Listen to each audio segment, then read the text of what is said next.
ጤና ይስጥልኝ ተመልካቾች እንደምሰምታችኋል። ይህ እግዚአብሔር አንድ ቀን የተሰኘው ፕሮግራማችን ነው።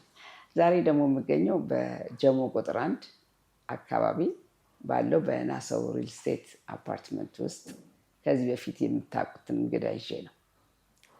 እንግዲህ እንደምታዩት ነቢይ አበባ ደምሴ ትባላለች። አበባ እግዚአብሔር ይባርክሽ፣ ይህንን እድል ስለሰጠሽ በጣም አመሰግንሻለሁ። አሜን። አንቺም ጌታ ይባርክሽ ታለምዬ፣ እንደዚህ ደጋግመሽ ወደ እኔ እንድትመጪ እግዚአብሔርን ደግሞ ስራ እየሰራሽ ስላለሽ በእውነት እግዚአብሔር አንቺንም ይባርክሽ። አሜን አሜን። አበብዬ አሁን ተመልካቾቼ ብዙዎቹ ምናልባት ከ11 ዓመት በፊት የመጀመሪያ ኢንተርቪው ካረብኳቸው ግሩፖች ውስጥ ነች አበባና ወደኋላ ሄዳችሁ ማየት ትችላላችሁ። እኔም ቀረብ አድርጌ እንደገና ሪሎድ አደርግላችኋለሁ።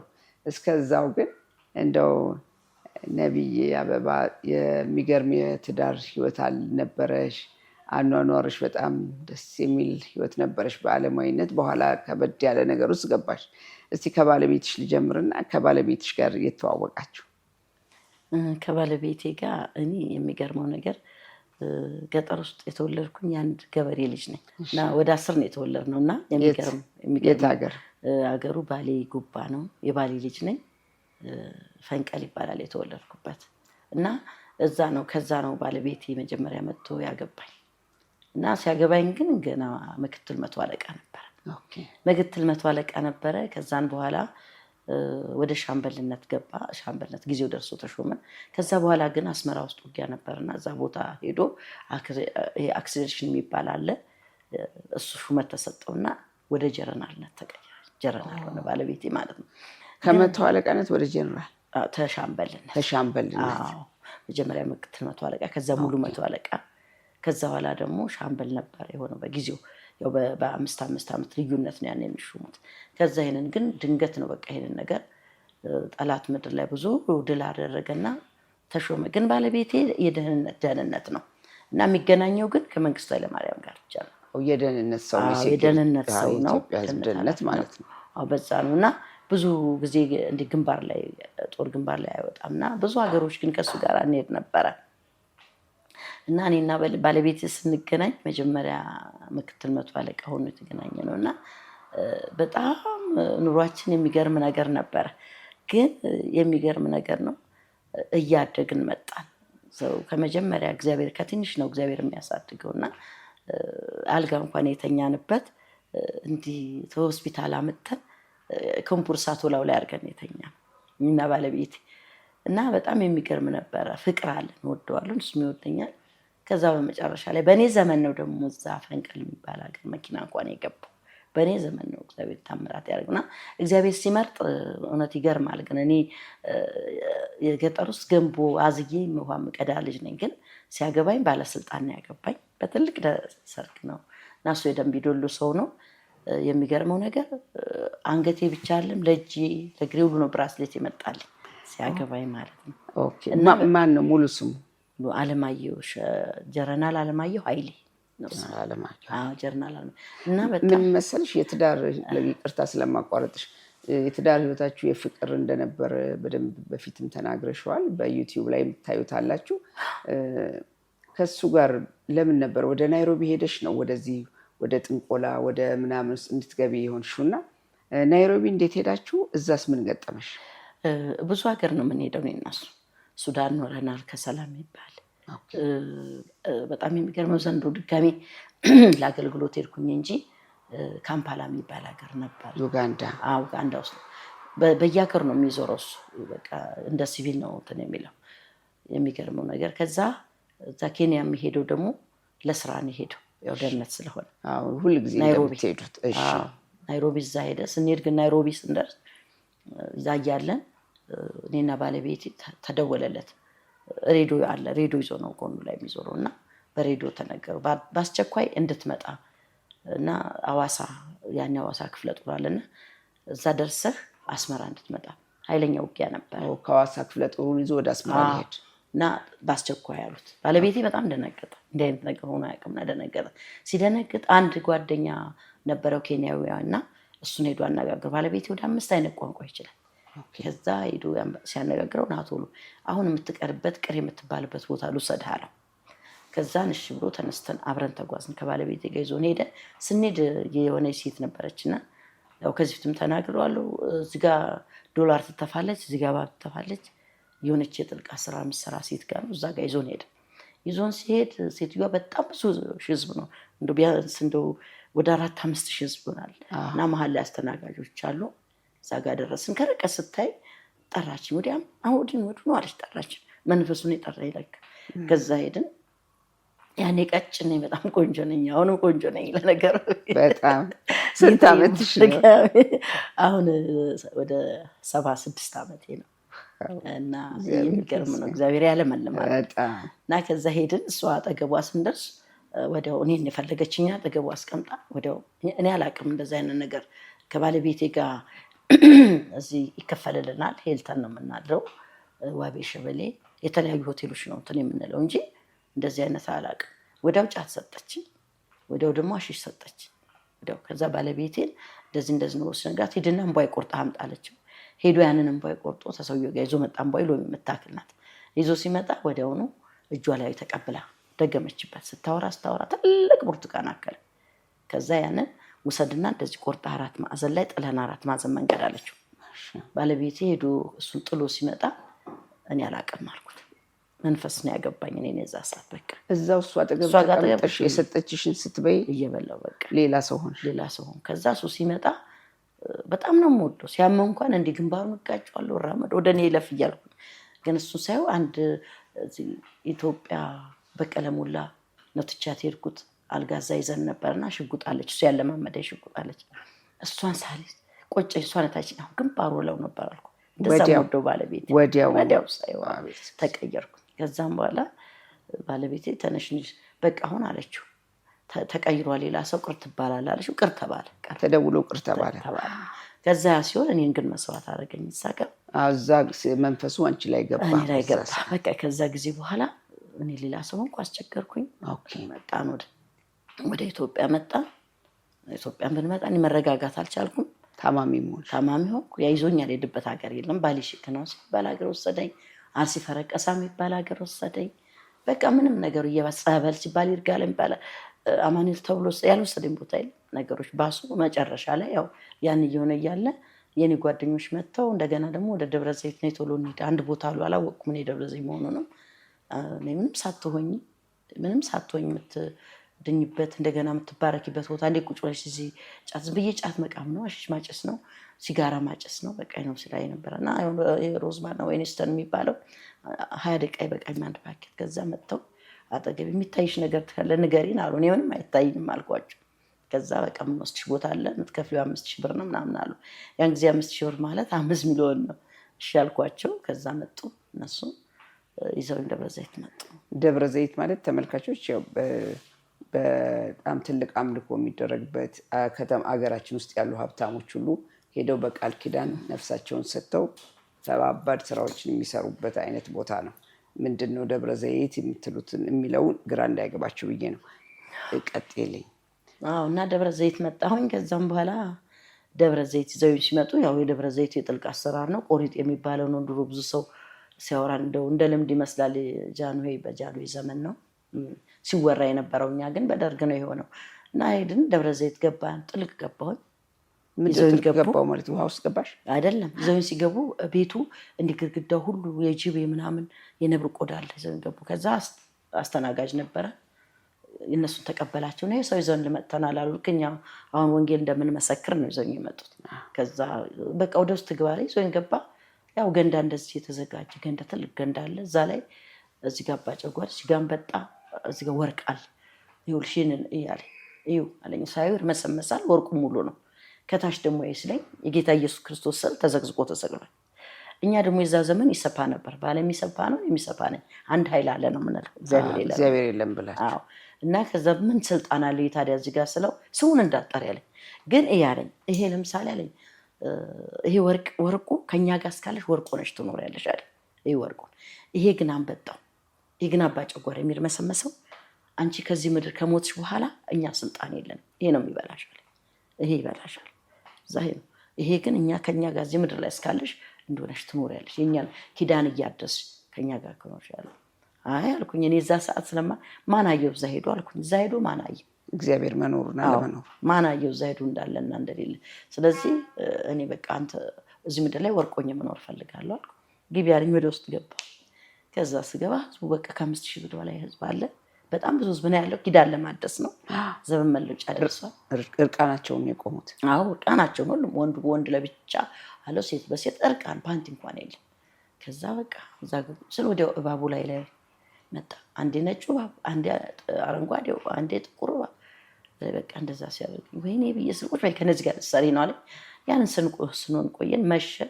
እዛው ውለን ልክ ሌሊት ከ7 ሰዓት ላይ ሲሆን ከሌሊቱ ደግሞ እኛን ከፊት አስቀድሞ ከኋላ እየተከተለ ይዞን መደ። ሲሄድ ወንዙ ጋር የደረስን፣ ዋናው ጋር ደረስን። ደብረ ዘይት ስንደርስ እዛ ጋር የተቀመጠው ሌላ ሰው ነው የሚቀበለን። ይሄ እዛ ላይ ያደርሰን ነው የሄደው። እዛ የተቀመጠው በጣም ትልቅ ነው። ይሄ እጁ ላይ ቁርጥ ነው፣ ይሄ እጁ ላይ ቁርጥ ነው። ይሄ አይኑ እንደዚህ የዞረ ነው። አዎ። እና ጠፍር ነው፣ እንደዚህ ጠፍር ነው፣ ጠፍር ነው ያለው። ሰይጣኑ ቆርጦ ራሱ ማለት እንዲህ ወርቅ ዙፋን ላይ ነው የተቀመጠው። ተቀምጧል። ከዛ ይኸው አመጣኋቸው አለ። ከዛ እኛ አዳዲስ የሆነው ይዞን ገባ። ባህሩን እንዲከፍሉ ወደ ውስጥ ነው ይዞን የገባው። ሲገባ ታለም የሚገርመኝ አርጌሳ የሚባል ሀገር ሶማሊያ ሂጅ አገልግዬ ስመጣ ውጫሌ የሚባል ሀገር ኮንፈረንስ አድርገናል። ከዛው ሶማሌዎች ይዘው መጥተው እና በጣም በረሃ ነው፣ ለም ያለ በረሃ ነው። ይዞን የገባው ቦታ ባህሩ ስር በረሃ ነው። በቃ ባህር ውስጥ ነው፣ እዛ ሆራ ሐይቅ ውስጥ ነው፣ ግን በረሃ ነው። እና ግን ቀጫጭኑ ግባቸው የሆነ ልዩ አይነት ልብስ የለባበሱ ሴቶች የሱቅ አይነት የልብስ አይነት ነው ያለው። ቆንጆ ቆንጆ በቃ። እና እዛ ይዞን ገባ። እዛ ላይ ለ5 ቀን ነው ሲያሰቃየን ከረመ። ሲያንቀባለን፣ ሲገርፈን ሲለን መጨረሻ ላይ ምንድን ነው መድቦ ነው የሸኘን። ምንድን ነው መድቦ ማለት? ኤልያስ ልጅ ትዞሪያለሽ ለ5 ቀን ተወጣሽ በኋላ ጥቁር አሞራ ይመጣል፣ ይታዘዛል። አህያ ላይ ትጋልቢያለሽ ወይ ደግሞ ጅብ ላይ ትጋልቢያለሽ። ይሄ ነው የሚደረገው ትእዛዙ። እና እሱ የፈለገውን ነገር አዘዝ። እኛ ወጣን። ያው ከወጣን በኋላ ያን እሱ ያለንን ከፈጸምን በኋላ ስንመለስ የእጃችንን መዳፍ ያህል እጃችን አምጡ ብሎ እጃችን ላይ የሆነ ነገር አድርጎ ይሄንን የሚያክል በእጅ ሰጠኝ። ሲሰጠኝ ወስደሽ ሳጥን ውስጥ ነው የምታረጊው አለ። ይሄ ራሱ የተቆረጠው ነው የሚሰጥሽ? አዎ ሰጠኝ።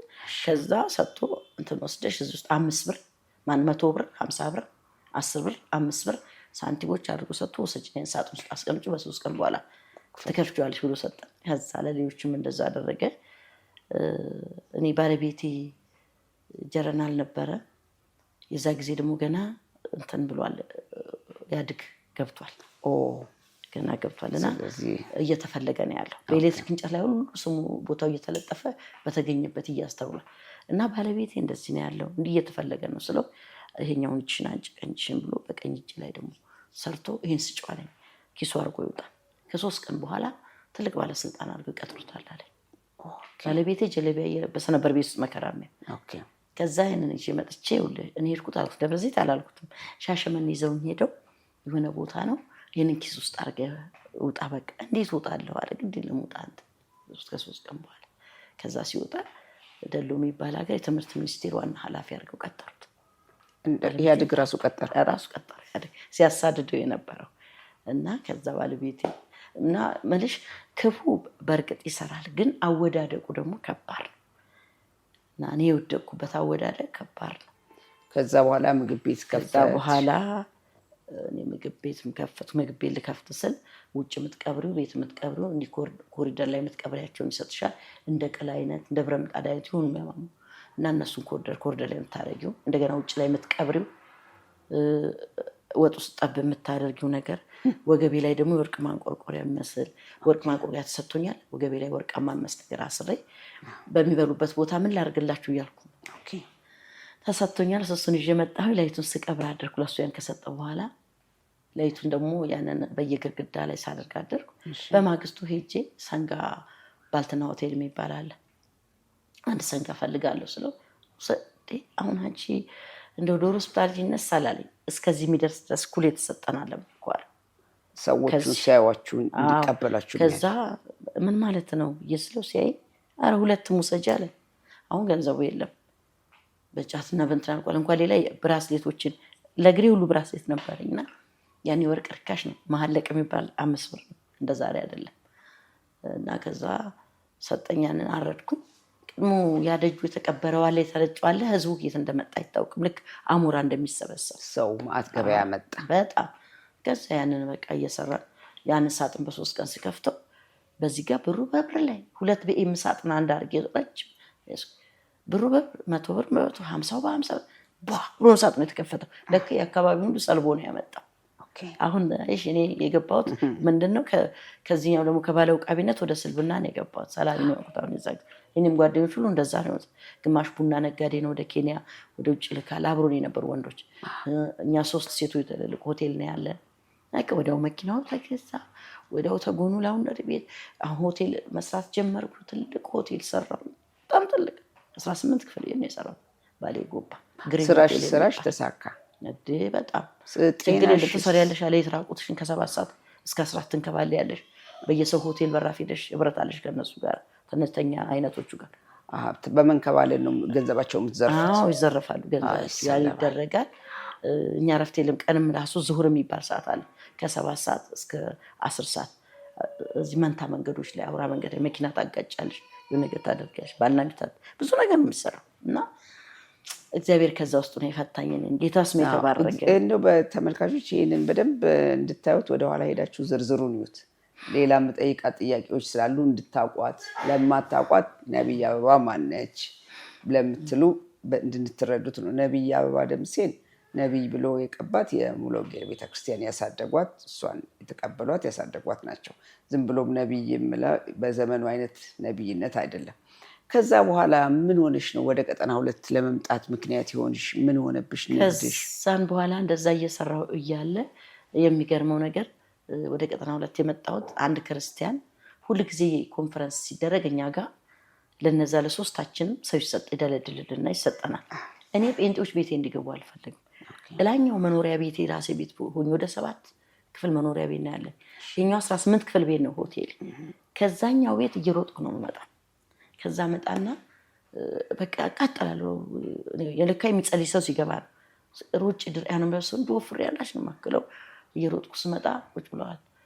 ለምንድን ነው እዚህ ቤት የምትመጣው ብለዋል። በተለይ አንድ የቃለ ሕይወት ቤተክርስቲያን ሽማግሌ አለ። ለምን ትመጣለህ እዚህ ቤት ስለው ምን ችግር ሆቴል አይደል እንዴ ለኛ ለካ እሱ እየጸለይብን ነው። እነዛን ኮንፈረንስ እያደረጉ ያስጨንቁናል። አትምጡብን ስላቸው እየተመደቡ ይመጣሉ። ከዛ መጨረሻ ላይ ይሄ ሰውዬ ለምን እንደምትመጣው አልኩት። ከዛ ለኔ እሺ ጋብዘኝ፣ ይሄን ውስኪ ጋብዘኝ ብዬ ውስኪ አወረድኩኝ ከላይ ሄግ የሚባል ውስኪ። አይ ለራሴ የማታደርገው ለሰው አታድርግ ይላል ሲል ምግቡ ላይ ነሰነስኩበት። ጥብስ ነው የሚባለው። አትምጣ ሁለት ከፈለክ ና እንውሰድህ፣ ትናንትና ሱቅም አለ አሉ ተዘርፈሃል፣ ሳሰራ የምታገኝበት ና እንውሰድህ፣ እኛ ሄድንበት። አይ እንደዛ ነው ያልሄደው፣ እግዚአብሔር ይባርክሽ ብሎ ሲወጣ አንተም በቢላው ይባርክ ሂድ ውጣ። ደግሞ ለማኝ ደግሞ ስንት ጊዜ ሲገረፍ ራሱን ያላዳነ ነው እሱ የምትከተሉት። ለእኔ እኮ ምህረት ተደርጎልኛል በእውነት። ደግሞ እሱ እንደምትከተል ብዬ አሸኘዋለሁ። ይሄ ሰውዬ ልካ እየተመላለሰ እንዲያደርጋልና አንድ ቀን ጠዋት ተነስተን እስቲ እንደዚህ ያስቸገረን ሰው አለ። ሌሎች ያስቸገሩን ብዙ ነገር አድርገናል እና ያስቸገረን ሰው አለ ብለን ተነስተን አንቺ ሂጂ ተባልኩኝ። እኔ ተነስቼ ሄድኩኝ። ያው ተሰብስበን ማታ ነው ያስቸገረን ሰው የተባለው ይሄ ወንድም ይሄ ሰውዬ ነው ያስቸገረን፣ እንዳንሰራ ያስቸገረን ስለሚጸልይ። ኦኬ ማን ነው ተቸገርን ብሎ በትክክል የነገረሽ? እነዚህ አብሮሽ ያሉት በሙሉ ሰዎቹ በሙሉ እነሱ ማስቸግሩና በየቤታችን ይመጣል። እሱ ሲመጣ እንበሳጫለን፣ ነገራችን ይበላሻል። ከዛ አሉ ተነስተን እሱን ለማስወገድ አዎ እኔ ሄድኩኝ ተባልኩ። ጠዋት ተነስቼ ላይ ስንሰራ አድረን 11 ሰዓት ላይ ጨርሰን እንመጣለን። ሄጄ በሩን ሳንኳኳ እሳቱ ላይ አንኳኳለሁ። እሳቱ ለከም ይጸልያል። መጨረሻ ላይ ብቅ ሲል ብር ፈልጌ ነው እንደዚህ አልኩት። ስንት ብር ፈልገሽ? ብር እኮ በእግራችሁ እየረገጥን ነው እኛ፣ ችግር የለም። አይ 180 ብር እንደዚህ ፈልጌ ነው ስለው ኧረ ችግር የለም ብሎ ይዞ መጥቶ ብሩን ሰጠኝ። ሲሰጠኝ ጋቢ ነበር የለበስኩት። ጋቢውን እንዲጠቀለልኩ እጄ ላይ እናጠበቅኩት። ከዛ እንዲህ በዛ በጋቢ ነው የጨበጥኩት ጋቢ ላይ። ለካ አልፎ ሰዓት እጄን ተቃጠልኩኝ። ብሩን ተቀብዬ በጣም ተቃጠልኩኝ አለመውደቅሽ። አዎ ከዛ ሄድኩኝ አበጠ። ሄጄ ሁሉ በቀባውን ብለው ሐኪም ቤት ሄድ ምን በሶስተኛው ቀን መስዋዕት ይዘን ደብረ ዘይት እንመጣ ነበር አጠልቁ ጋር። ይኸው እንደዚህ ሆንኩስ ነው። ማን ይጃለሽ አለኝ። ማን ይጃለሽ ማን ይካለሽ አብሮ ተቆጣ መንፈሱ። አሁን በጣም ረጅም ጊዜ አብረን ሰርተናል። በደንብ ትምለናል። ይሄ ቆጥ ተግባብ ታውቃችሁ። አዎ ከዛ ይሄው ደግሞ አምጪ ያልከኝንም አምጥቻለሁ። አስቸገረን ብለን ስንነግረው አምጡ ብሎናል። አምጡ ያስቸገራቸው ከዚህ ፊት ብዙ ነገር ብዙ ስላደረገ ከዛ ይዞት ገባ። እንደዚህ አንጠልጥሎ እንደ በማረብ ቋጥሬን የሰጠው ብር ይዞት ገባ። ሲወጣ እብዶን ወጣ። ያ እንደዛ ቆማጣው እብዶን ያመጣሽበት መልሽ፣ ያመጣሽበት መልሽ፣ ያንቺንም አበላሽዋለሁ የኛንም ታበላሽ አበቁ። ለካ ሰውዬው በጣም የሚጸልይ ሰው ነው። ነገር በቃ እኔ በዛ ክርስቲያን ነው እግዚአብሔር ያዳነኝ። እና እንዴ እኔ የፈለኩትን መስራት እችላለሁ ብለህ የለ እንዴ ከኛ የነሱ ይበልጣል እንዴ? ሌሎቹ ኧረ ዝም በይ ዝም በይ አሉ። ጠየቅሽው? አዎ። ከዛ በቃ ውሰች መልሽ፣ ያመጣሽበት መልሽ አለኝ። ተቀበልኩኝ። በማግስቱ ተነስቼ ወጣሁ። ስወጣ ተለመነ በቃ። ከዛ አይሙሬ በእብደት ተመቷል። ትንፈስ ጋር ተጣለ። አበድኩኝ። ከዛ ቤቴ ስገባ የታረደው በ3-4 ቀን እንኳን አሁን ባሌ ጎባ በጣም ቀዝቃዛ ሀገር ነው። በ4 በ5 ቀን ከብት እንትን ማለት መትራት ይሄ ስጋ መበላሸት አይችልም። እኔ ስገባ ስጋው ተልቷል። ውጩ ደግሞ የቀበርኩት አባ ጨጓራ ሆኗል መሬት በቃ ቤቱ በቃ ገባሁ። እኔም ራሴ የተበሳጨው ሰራተኞችን አባረ አይምሮሽ የታመመው ወዲያው ውስጥ መልሽ ነው ቆይቶ ነው የታመመው? ኧረ ወዲያው ከሱ ግቢ ስወጣ አይምሮ የተመታ ጀናብጅን ወጣሁ። ከዛ መጨረሻ ሰራተኞቹን ሸኘው። ምን አልኩኝ ቤቴ በስንት ቀን ሳድር አልጋዬ ላይ እንዴት ልተኛ? አባ ጨጓራ ነው። ጠዋት ተነስቼ መርዝ ገዛሁኝ። ምን መርዙን ገዛሁኝና አስቀምጬ ሰርቪስ አለ ያልጨረስኩት ከኋላ ቤቶች አሉ። ከመኖሪያ ቤት ሰርቪስ ጀመረ እና አንዱ ሰርቪስ ውስጥ አንድ ሴት ወልዳ ተኝታለች። ገባሁኝና በጣም ነው የሚያስደስትሽ ራስሽ ልታጠፊ መንፈስ በርቺ ከዛ ለምን እንዲህ አታረግም ብሎ ይነግርሻል። ከዚህ በኋላ ዋጋ የለሽም በቃ። ከዛ ሰርቪስ ገባውና ወራጅ አለ 2 ወራጅ ላይ ገመድ አሰርኩኝ። ከዛ ሙቀጫ ልጅ አመጣሁ ቆምኩና አንገቴን ገመድ ውስጥ ገፈትኩት። ከዛ ሙቀጫውን ሁሉ እዛ ስገፈትራ ወራጁ ተሰበረ።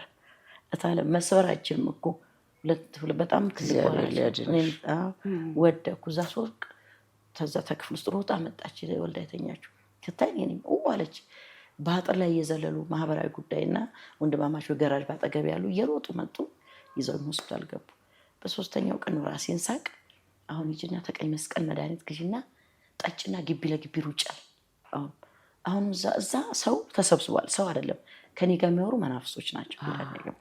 ጠጭ የሚሉሽ እነሱ ናቸው። አዎ ወጣሁኝ። ከወጣሁ በኋላ ቤት ገባሁኝ። ሰዎች እዛ መኖሪያ ቤት ምን ስለሆነ ሄጄ አጠገቤ ነው ቀይ መስቀል ገዝቼ ጠጣኝ። መርዞ ለ3 በጥብጬ 3 አይነት ኪኒ ግቢ ለግቢ ሮጥኩ አልሞትኩም። ከዛ ምንም በረኪና ገዝቼ ጠጣሁ አልሞትኩም። ተነስቼ መጨረሻ ላይ በቃ ሰብስበሽ ሂጂ አለኝ። አሁን ያ ለምን አልኩኝ። ትንሽ እንደ አይምሮዬ እንዴት እንደሆነ አላውቅም። ለምን ይሄን ብር ሰብስቤ አዲስ አበባ ሂጅ አልነግድም? ሳጥን ውስጥ ያለውን ብር አልኩና ማዳበሪያ ፈለግኩና መጣሁና ሳጥኑ ስከፍተው ያ ሳጥኑ የሞላ ብር አባ ጨጓራው ወረቀት ሆኗል፣ ቅጠል ሆኗል። አድርጎታል፣ ቀይሮታል። ከዛ ተነስቼ ጠዋት ነው እንደምንም አደርኩ። 11 ሰዓት ላይ ወጥቼ መንገድ ላይ ቁጭ አልኩ። የሆነ አውቶቡስ ወደ ክፍለ ሀገር የሚሄድ አዲስ አበባ ሲመጣ ተሳፍሬ መጣሁ። በቃ አዲስ አበባ ከዛም በኋላ 6 ወር ተንከራተትኩኝ። አንድ ቀን አቡነ ጴጥሮስ፣ አንድ ቀን ጊዮርጊስ አድር ጎዳና ማደር ጀመርኩ። አሁን ወደ እንትኑ ስንሄድ በደንብ ወደ ኋላ ሄደው እንዲያዩት ፈልጌ ነው ቆረጥ ማድረግ። ወደ ቀጠና 2 እንዴት አውቀሽው መጣሽ? አሁን ቀጠና 2 የመጣሁት ልነግርሽ ነው። ከዛ እዛ ቆየሁኝ። ሌሊቱን እንደዚህ ሰቃያለሁ። ምን አለው አንድ ቀን ሰተት አድርጎ በቃ ቀጠና 2 አንድ እህት ነበረች። ሄድኩ እሷ ቤት አደርኩኝ። በማግስቱ ጧት ለይተኝች እዛ ክርስቲያን እህት ነች? አዎ ክርስቲያን እህት። እንዴት ሄድሽ? እሷ ጋር ዘመድሽ ነች? አዎ ዘመድ ድሮ ትተዋወቃለህ? አሃ ዘመድሽ ነች። አዎ እዛ ስሄድ ለይት እንደ ፍራሽ አንጥፈውልኝ ተኝቻለሁ። በልሜ ተኝቼ አክስቴ መጣች። ረጅም ቀይ አክስት አለች እና መጣ ሳሙናና ኦሞ ይዛለች። እጠቢያት ብለውኛል በህልምሽ? አዎ በህልሜ ተኛ። እሺ ብዬ ብድግ ስል እንዲህ ሰላም እንግዲህ ያው ድሮ ወደ እግር ጎንበስ ብለን ነው ሰላም ብለን የሚያቅፈው የሚስሙን። ዞር በይ እንደዚህ በስብሰሽ ገብተሽ ዞር በይ አትለኝና እዛይን ትሄዳለች። ስሄድ የምታጥበኝ ቦታ በርሜል ነው፣ ውሃው ይፈሳል። ከዛ ተዛ በርሜል ነው የምታጥበኝ። ቧንቧው ከላይ ነው፣ ውሃው ግን ይፈሳል። ታጥበኛለች። አጠበችኝና ነይ ቶሎ ብላ እንዲህ አንድ ክፍል ነው። ተዚህ ጠበብ ይላልና በጣም ያምራል። ይዛኝ ገባችና የሚያምር ሶፋ፣ የሚያብረቀርቅ ሶፋ ላይ ነው ታለብሰኝ አዳዲስ ልብስ የሚያምር። ድሮ ሰው እታለም በዛ ዘመን እንዲህ እላለሁ፣ ሰው የለበሰው ልብስ አልለብስም ነው የምለው እኔ። በሞት ሰው የለበሰው አለ ሰው ያለበሰው ነው መልበስ ነው። ምክንያቱም ስሜኔ አበባ ነው ግን ዓለም በጥፍሬ ነው የምባለው። ምክንያቱም በጣም ዓለም በጥፍሬ ነው የምባለው። ዘመናዊ ነኝ። በአጃቢ ነው ባለቤቴ ሳይኖር የሚሄደው። በጣም ነው ቤት 3-4 ሰራተኛ ነው ያለው። ልነግርሻችን ኑሯችን ሌላ ነው እና ዓለም በጥፍሬ ነው የምባለው። እናቴ ቆሸሽ ካለች እናቴ እንኳን አልስማትም ሄጅ ዘመናዊ ነበር እና ከዛም በኋላ ወስዳ እዛ ሶፋ ላይ አስቀመጠች። ከዛ ሶፋውን አየሁት። ልብስ የሚያምር ነው በቃ በጣም ያምራል። ምን አይነት ልብስ የለበስኩ ብዬ ቀና ስል ደግሞ ኃይለኛ ባውዛ ይበራል። ምንድን ነው ብዬ እንድሳይ አጠገቤ ነጭ ነው ፀጉሩ እንዲወርዷል ጭራ ይዟል የሚያበራ ሰውዬው ነው አጠገቤ ቆሞ ስሚ ይለኛል። እኔ ኢየሱስ ነኝ ይለኛል። እኔ ኢየሱስ ነኝ ከዚህ በኋላ መከራሽ አበቃ ብሎ እዚህ ጋር ግንባሬን ስመኛል። ግንባሬን ስመኝና እዛ ጋር ነው የቶሎ ቀጠና 2 ይባላል። እዛ ታገኘኛለሽ። ከዚህ በኋላ መከራሽ አበቃ አለ። አሳመኝ ግንባሬ። በህልምሽ ነው? በህልሜ ብንንስል እዛው እንደተኛው ነው ያለው። ምንም የለም። ከዛ ሄጄ ነግቷል። በድንጋይ አንኳኩ። ወሰዱኝ አልኩ። ቀጠና 2 ወሰዱ። ጠዋት ቁጭ ስንል ገና ጽዳቶቹ ገና እየገቡ ናቸው። ተቀመጥ ምንም የለም። ግን እሱ ነው የምጠብቀው ያለ ሰውዬ እዛ ጠብቂኝ ብሎኛል። ከዛ መጨረሻ ላይ ስንጠብቅ ያው ያኔን ፓስተር ታሪኩና ፓስተር ዮናስ ናቸው ሰው ሞላ የቅዳሜ ፕሮግራም እነሱ መጡ ተሞላ። ከዛ ሲጸለይ አንድ ሊሊ ነበረች። ተነስቼ ዘመርኩ። ስዘመር ዘመር አጋንንት ይዘምራል እኮ ችግር የለበትም። ከዛ ቁጭ አልኩኝ። ልክ እዛ ሲወጣ ተነሽ ውጭ አለኝ። ተነሽ ውጭ ይኸውልሽ የያዘው ሰይፍ ነው ይለኛል። የመጽሐፍ ቅዱስን እንደ ሰይፍ ሊያርዱሽ ነው ምናምን ሲለኝ ልነሳስ እንዴት ልነሳስ ከዛ አጋንንት ወጡ። ወደ 3 አስጮኸ። ዮናስ ነበረ ያልኩኝ ሌቦች ውሸታሞች አሁን እናንተ ናችሁ አጋንንት የምታስወጡት እናንተ አዳልሞቴ ናችሁ እናንተ የፈረቀሳ ናችሁ ምናምን ብያለሁ። ከዛ ዛሬ ዝም በይ ይላሉ። እኔ ዝም አልል ደግሞ እናንተ በስቢል እየወጋችሁ አይደል በስቢል እየወጋችሁ የምታስወጡት ብዬ መጨረሻ ላይ እዛ መካከል አለች። ትልቅም ሰው ማለች ትንሽ ማለት መካከለኛ እድሜ ያላት የቆሬጥን ጀበና ዛሬ እንሰባብረዋል። የቆሬጥ ስራ ዛሬ አርሶ ያመት ቤትን ጀበና እንሰባብራለን። ብዙ ህዝብ የበዘበዘ መንፈስ ሰላቢ ነበር። የሰላቢ መንፈስ ዛሬ እዚህ ሴት መዳን ይሆናል። እሷ ነፃ ትወጣለች፣ በዓለም ዙሪያ ታገለግላለች። መንፈሱ ግን ዛሬ ይመጣል። ዮናስ ፓስተር ዮናስ ከዛ ያለ ቀውማ ተነሱ ጄሽ ተያዙ ጸሉ ዛሬ ትልቅ ዘንዶ ነው የተያዙ ዛሬ ያለ ከዛ ኤጀንሲ አትያዙ መነጭቃችኋለሁ። ምክንያቱም እዚህ ጋር ትከሻዬ ላይ የተቀበረ ነገር አለ። ያቃጥለኛል። ከዛ መጨረሻ ላይ እንዴት እንደሆነ አላውቅም ወደኩኝ። ይዘውኛው ጸሎት ቤት ወሰዱኝ። እዛ ወስደውኝ ወደቀ። ከዛ እግዚአብሔር ወደደሽ ሆቴል አላት ድርጅት አላት በመንፈስ ዘርፎ ህዝቡን እንዲያደርጎ በጣም ነው የሚናገረው ጌታ ይባርክ። ከዛ ወደኩኝ። ገብተው እዛ ጸልዩልኝ። አንቺ ምናምን አለ የት ሀገር ነው ሆቴልሽ ምናምን። ከዛ አንድ መንፈስ ያልወጣ ነበር። ወሰንጋላ የሚባል መንፈስ አመፀኛ መንፈስ ነው። ከዛ በቃ ምን የሚባል ወሰንጋላ እሱም ነበር ቤተኛ የሚያገዳድል የሚያደባድብ ደም የሚያፋስስ በጣም ከባድ ነው እሱ። ቀይ ነው ጥምጥሙ እንደዛ ነው የሚሆነው። ከዛ ዞር ያልኩት አንዱ ደስነከኝ አንተ ነው የምጸልይልኝ እናንተ ጸልዩ። ከዛ ይሁን ሲጸልዩልኝ ቆዩ። መንፈሱ ሲወጣ እታለም እዛ ውስጥ ማአት ነው የሚጸልይላት። ዞር ይሉንም ስማለሁ። ፍቅር ገባ። በቃ ማላቀው ፍቅር ተፈጥሬ እንደው ሶተው ማላቀው ፍቅር ገባ። የሳምኳቸው ሁሉ ቆየው ተሱ ወጣ። ያው እሱ እንደገና መጣ። የሚገርመው ነገር ግን ጌታ ግን እኔን እንዴት እንደሚወደኝ በእውነት በጣም በእኔ በልዩነት ነው የሚወደኝ። ከብዙ ነገር ነው ጌታ እኔን ያዳነኝ። ደግሞ ከዚህ ከአውሬ አፍ መውጣት የኔ ጓደኞች ሞተዋል። የማርያም ስዕል የመሳሰሉ ትልልቅ ድርጅት ሆቴል ያላቸው በገዛ መኪናቸው በተኙበት ነው የሞቱት። እንደዚህ አይነት የሚሰሩት አብረን የምንሰራው እንደዚህ ቡና ነጋዴ የሚሰሩት 3-4 መኪና ጭነው የሚሄዱ እሱም እንደዚህ ነው የሞተው። ማሰው ሞቷል። እና ምንም እኔ ግን እግዚአብሔር ከሲኦል ከምድር ሲኦል አውጥቶ እኔ እኮ በደምና በፈርስ በታት አጥሮ ሲያስቀምጡኝ አባቴ ያለቅስ ነበር። አይወድም እንዲህ አይነት ነገር። አባቴን በደም እጠባት ተወገቧ በላይ ያሉት ተጣርቶ ሌላ ደግሞ መበለት ሴትዮ ተወገቧ በላይ በሙሉ በፈርስ ታጥቤ የሆነች ኡናቤን ነው የጨመሩና ዘመሚት ቀንና ሌት በ3 ቀን ያወጡ ሲበላኝ ታረም እና በምድር ሲወድ ይሄ ስሬ በቃ ተቦጫጭቆ በቃ ስሬን ሁሉ ሲያወጡና ሲያጥቡኝ ውሃ ሲነካኝ እንደ እሳት ነበረ የምቃጠለው እና እኔ በምድር ላይ በጣም ሲኦልን አይቼዋለሁ። በጣም ተሰቃይቻለሁ እና የሰራዊት ጌታ እግዚአብሔር እንደው ሳልወደው የወደደኝ እንዴት አድርጎ እንዳዳነኝ። ስለዚህ ነፃ ወጣሽ። በቃ ነፃ ወጣሁ በዛ ጊዜ። ከዛም በኋላ ያው መከራው ቀጠለ። ግን በምድረ በዳ እዚህ ላይ ላቋርጥሽ።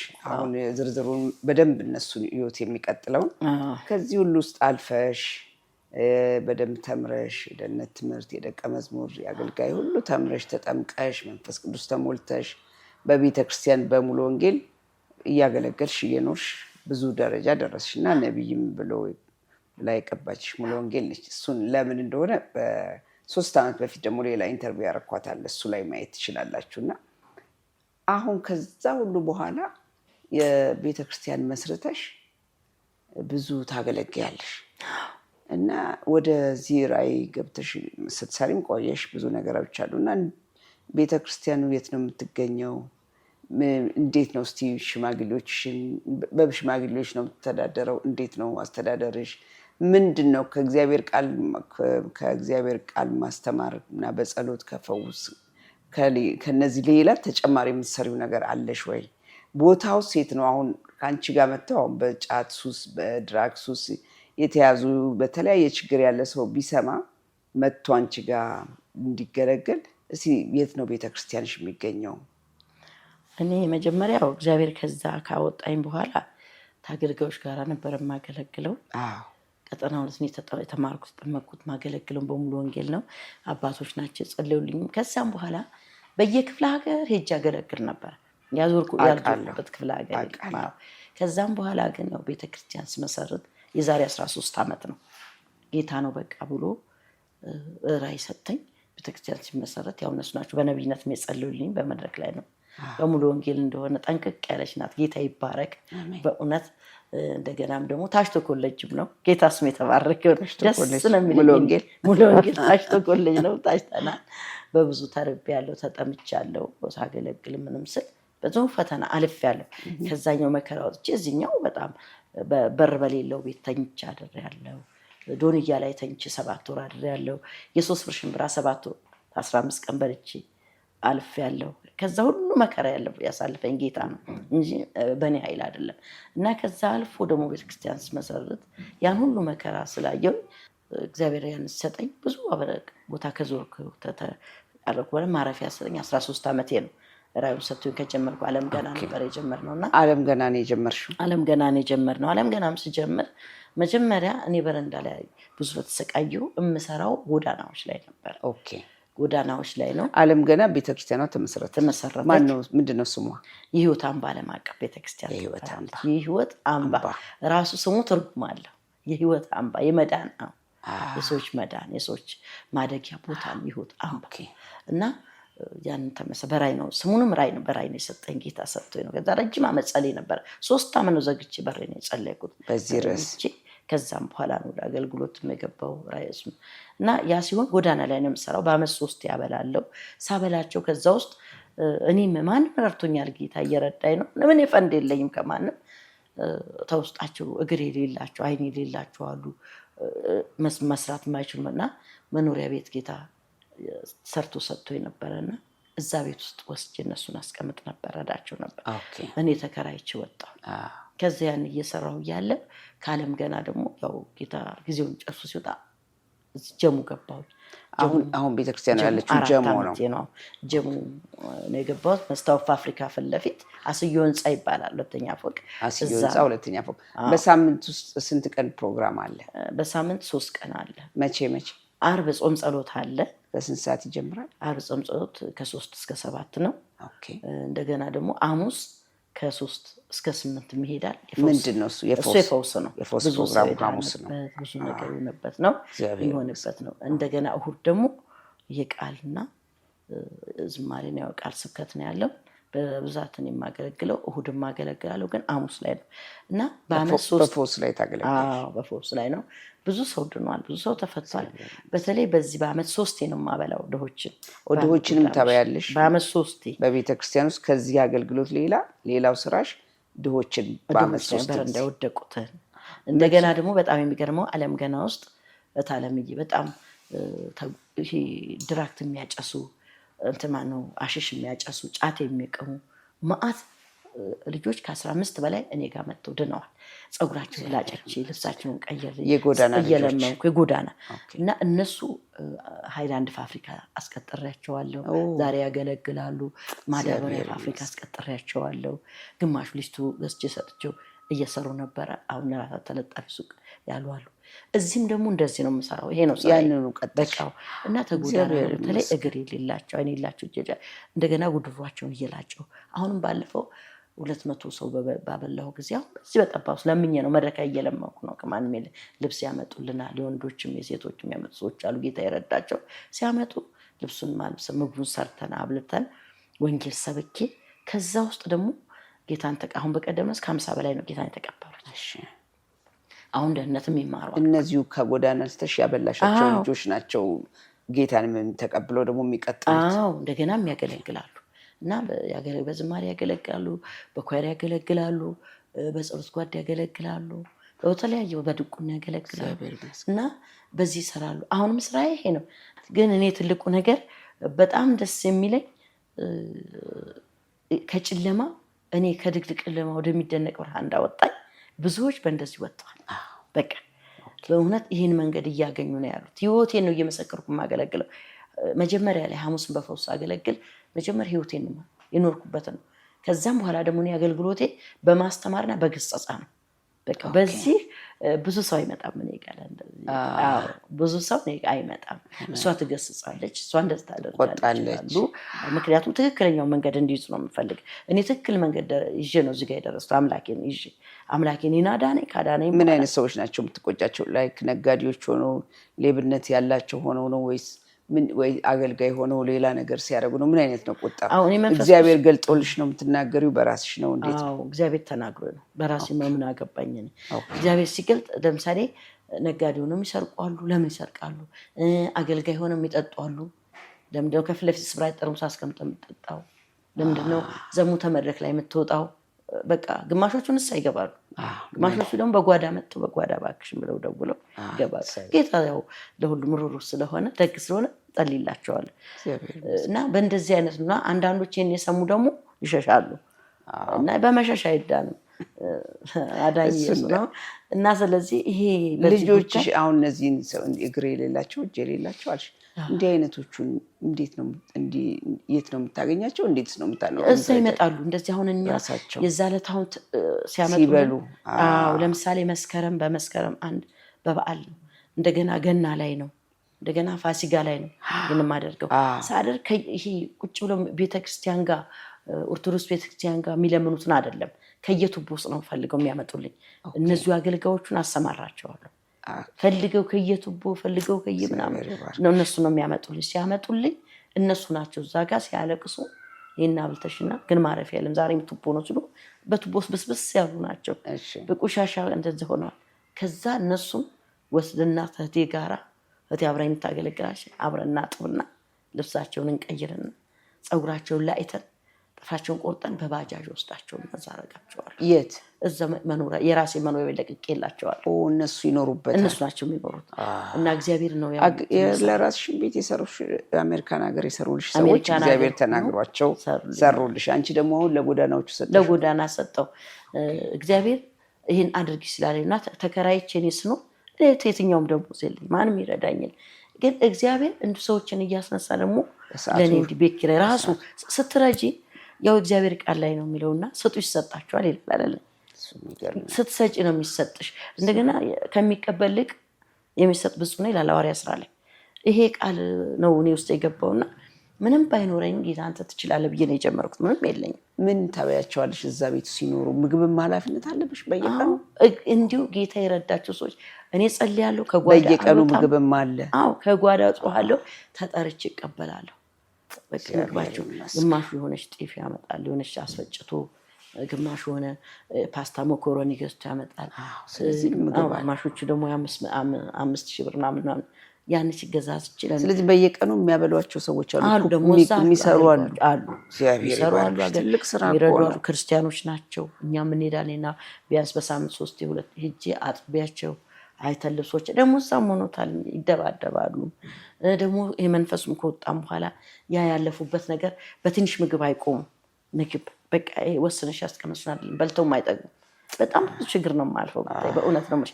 እንደው እግዚአብሔር ለእንደዚህ እጃቸውን ለሚዘረጉ ሰዎች ትክክለኛ ቦታ ነው። አሸዋ ላይ አይደለም። እነ ቤቲ ከአሜሪካ እግዚአብሔር ይባርካቸው። አሸዋ ላይ አይደለም ወይ ደግሞ የሆነ መንገድ ላይ አይደለም የሚዘሩት፣ ድንጋይ ላይ አይደለም። ትክክለኛ ቦታ ነው ይሄን ቢያደርጉ። እኔ አሁን በዚህ እድሜ በዚህ በ76 ዓመት እድሜ እግዚአብሔር እድሜን ዘመኔን አለምልሞ ነው እንጂ በዚህ ሰዓት እኔም ቁጭ በይ ተብዬ መጦር ነበር። ግን እግዚአብሔር አለምልሞ የትኔት መንገድ የእግር መንገድ ሄጄ ነው እነሱ ያሉበት ቦታ ሰው ከአሜሪካን ገንዘብ ሲልኩ ቤት ስሩላት ሲሉ ገጠር ውስጥ ነው የሰሩት። ገበሬ ማህበር ነው ሰርቶ የሰጡ እና አሁን እሱ መንገድ ለእኔም ስላልተመቸኝ ነው ፊት የለቀቁት። በኋላ ለችግርተኞች ብዬ ለእነሱ ግን ሆናቸው ለእነሱ ሆነ ያው እዛ ረዳቸዋል። እና ይሄንን የሚያረጉ እጃቸውን የሚዘረጉ ሰዎች ቢኖሩ በቃ ምልሽ በየትም ቦታ ነው ወጥቼ እንዲያርጉ ማለትም አልችልም። እኔ እንጃ እኔ አልተሰጠኝም። እንደገናም አልፎ አልፎ አሁን እንደውም በዋትስአፕ ከልጅ ጋር እንትን ጋር አንሰራ በቲክቶክ ግን ምንም አይነት ነገር የለም። አንድ ወቅት እንደው ባካችሁ እርዱኝ፣ በተለይ ይህች ዓመት ተጨነቅኩኝ። ብዙ የሚጠብቁኝ አሉ፣ እነሱ አሉ። ምን ላብላ ብዬ ተጨነቅኩ፣ አለቀስኩ። በእውነት ደም እንባ ነው ያለቀስኩና እባካችሁ ብዬ ብለ ማንም እጅ የለም። ግን የሚገርምሽ ነገር የማላቃቸው ሰዎች ጠዋት ሌላ ቦታ ልብስ ሰብስበው በመኪና ጭነው ተሰጡኝ። እንደገና አንዱ ዳቦ አንዱ ምን አንዱ 2 ዳቦ 1 ዳቦ ደፍተው አምጥተው ብለው እዚህም ያለንን ነገር አድርገን ከቤት ውስጥ እኔና እህቴ ግን ምን አድርገው እዚህ ቤት ውስጥ ስንኖር እኔም ቤት እግዚአብሔር ቤቱን እየከፈለልን ነው የምኖረው። እዚህ ቤት ስኖር እኔና እህቴ በቲማቲም ነው በልተን የምናድረው ጊዜ ያለን ለእነሱ እዛ ስለምንሰራ እነሱን ስንመራ በቲማቲም በቃ እግዚአብሔር ግን እኔ አሁን በቃ በሆነ ጁስ በሆነ ክትፎ ምኖር አስመስሎኛል። በጣም ጌታን ስትገለጊ ለድሃ ይሰጣ ለእኔ ያበደረን ይላል ጌታ። እኔ የነገ መንገድ ዛሬ ልሂድ ነገ ልጠራ አላቅም ወደዛ ወደ ጌታ። ግን ይህን ሰርች ማለፍ እኔ ጎዳና ላይ ተኝቼ የሙዝ ልጫ በልቻለሁ። ያኔ ያ ሁሉ ስልጣን ቀርቶ ያ ሁሉ ሀብት ቀርቶ ትቼ ወጥቼ የሙዝ ልጫ በልቼ ያን እያየሁ ነው ዛሬ እኔ ድሃ ላይ የምሰራው። ምንም የለኝም። ምን ያህል ይሆናሉ እዛ ውስጥ የምትረጃቸው? አሁን ያሉት እንደ አቅም የሌላቸው ወደ 15 አሉ። ዛሬ በዚህ ሰዓት ታለም 2 ሰው መርዳት ይችላል። 15 ሰዎች አሉ በየቀኑ ምግብ የሚበሉ በቀን 2 የሚበሉ 3 ታዲያ እና እንዲህ አይነቶች አሉ። በጣም ችግር ውስጥ ነው ያለሁት። እና እግዚአብሔር ግን ለእንደዚህ እጃቸውን የሚዘረጉ ሰዎች አሉ እኮ። ለማን ብድግ አድርገው የሚሰጡ መቼም ለእግዚአብሔር ሲራሩ ሰዎች አሉ። ግን እኔ በፍጹም የሚያውቀኝ ሰው ግድ የለም። እግዚአብሔር በዚህ የሚጠራው ሰው ሊመጣ ይችላል። 15 ሰው ቀላል አይደለም። በጣም ይከብዳል። እንዲህ እየረዳሁ ነው ያሉ። የት ልጣላቸው የት ላድርጋቸው? ልጅ የላቸው ምን የላቸው መግቢያ የላቸው። አስቢ። እነዛ ደግሞ እናት አባት የሌላቸው ደግሞ የሞቱባቸው አሉ። በአሁኑ ሰዓት እነሱ ናቸው። የት ላድርጋቸው? የጌታው አንተ ትችላለህ። እኔ ለዚህ ካቆምከኝ ደግሞ አንተ ከፈለክበት ቦታ አመተህ መስጠት ትችላለህ ብዬ እጸልያለሁ። እግዚአብሔር በድንቅ ያኖረኛል። ታለምዬ ባልጠበቅኩት ሰዎች ያለብሰኛል። ያልጠበቅኩት ሰዎች በበዓል ልብስ እንደ በቃ በእውነት ነው የምልሽ ይገርመኛል።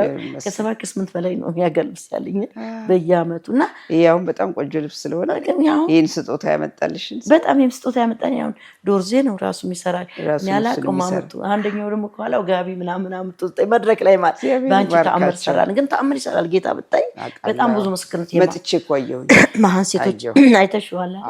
መሀን ሴቶች ይወልዳሉ 11 ዓመት ማን ነው ሐኪም ጋር ደግሞ ወለዳችም የተባሉ እኔ ውሃ ላይ ጸልዬ እሰጣቸዋለሁ። ዘይት ላይ በራሴ እኔ ዘይት አልሸጥም፣ ውሃ አልሰጥም፣ ጨው አልሸጥም። ለምን ብዬ ይሄን አላለም ጌታ። አገልግኝ ያለኝ በነፃ የሰጠሽን በነፃ ስጭን ያለኝ ይላል ጌታ። እንደዛ እና እንደዛ አገለግላለሁ። ይፈወሳሉ። ይገርምሻል። ማአት ልጅ ነው መንታ ትወልጃለሽ፣ መንታ ይወልዳሉ። ወንድና ሴት ያለሽ አሁን እዛ መጥተው ቸርቻቸውን ጥለው እዚህ የሚያገለግሉ አሉ። የወለዱ ሰዎች ብዙ ሰው ከካንሰር ይፈወሳሉ። ተብዙ ካንሰር ተፈውሷል። ተደም ብዛት ከስኳር በወር አንድ ጊዜ ደግሞ ቅዱስ ቁርባን አደርጋለሁ። ቅዱስ ቁርባን በወር አይቀርም።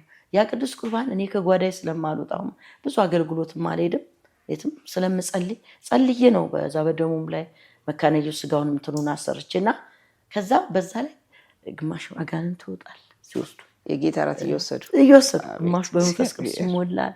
ግማሽ ከደም ብዛት የተፈወሱ ይመሰክራሉ። ስሙ ይባረክ። ስኳር የተፈወሱ ስንት እና እኔ ነው የምሰራው። ከጸሎት ውጭ ምንም የለኝም።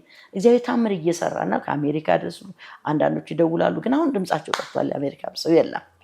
አዎ ኢኮኖሚ መናጋቱ ዓለም ላይ በሙሉ ስለሆነ ነው። እግዚአብሔር ግን እሱ እዚህ ከአሜሪካ በላይ የሚኖሩ ሰዎች እዚህም አለ እኮ። ግን ለምን እጃቸው እንደታሰረ አላውቅም። ታለምዬ ትክክለኛ ስራ ነው የሚሰሩት። እውነቴን ነው። እኔ ደጋግም ይገርመኛል። አሁን ይህን እድሜ ጌታ የራሴን ሳስበው በ42 ዓመት የተወለድኩትና 942 እንግዲህ 76 ዓመት ማለት ቀላል አይደለም። ይህን እድሜ ይዘሽ ማገልገል፣ ጎንበስ ቀና፣ ፀጉር ላይ ተሽገላጥበሽ ምን ብለሽ እግራቸውን ጠፍቆ ጌታም ጤና ሆኖሻል። ጌታም ጤና ሆኖኝ ያን አሁን በዛኛው ዘመን በሱ በክፉ ዘመን ያንጫ ስቅም አንዳንድ ጠርሙስ ነው ተመድረክ ላይ ተንት ላይ አውርጄ የምጠጣው ተመደርደሪያ ላይ ቅሜ ሳበቃ ጠርሙሱን አረቂ ወይ ደግሞ እንትን ቀንዱ ነው የምጠጣው። እና ይሄ ጉበትሽ ተበላሽቷል ተብዬ ኩላሊትሽ ተበላየ። ያኔ ውጭ ሀገር የመን ነበር ሕክምና ያለው። ከአንዴም ሁለት የመን ሄጃለሁ ከባለቤቴ ጋር። ጨጓራ ወደ አልሰር ሆኗል። ይሄ ደግሞ ኩላሊቱ መቀየር አለበት። ከ5 ወር በኋላ ትሞታለች። ጉበቷም ተልጧል ተብያለሁ። እና እንደዚሁ አንዳች አክላለሁ ጥቁር ነው ሆኛለሁ።